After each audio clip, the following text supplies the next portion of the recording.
السلام علیکم ورحمۃ اللہ وبرکاتہ نحمدہ ونصلی علی رسولہ الکریم اما بعد فاعوذ باللہ السمیع العلیم من الشیطان الرجیم ربی اشرح لی صدری ویسر لی امری واحلل عقدۃ من لسانی یفقہوا قولی۔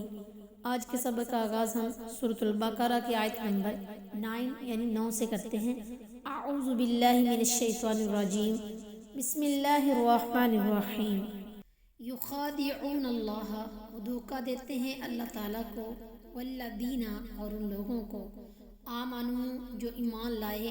وما، اور نہیں، یخدعون، وہ دھوکہ دیتے، الا، مگر، انفسہم، اپنے نفسوں کو،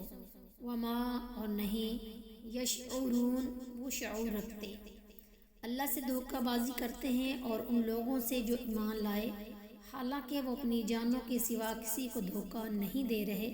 اور وہ شعور نہیں رکھتے۔ یخادعون باب مفاعلہ سے ہے جس میں مشارکت پائی جاتی ہے، اس لیے ترجمہ دھوکہ بازی کیا گیا ہے، یعنی وہ دل میں کفر چھپاتے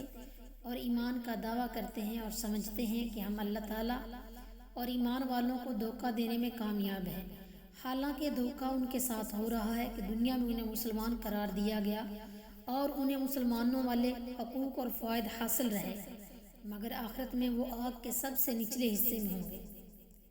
اور جیسا کہ سورۃ النساء کی آیت نمبر 142 میں ہے، ان المنافقین یخادعون اللہ وہو خادعہم، کہ بے شک منافق لوگ اللہ سے دھوکہ بازی کر رہے ہیں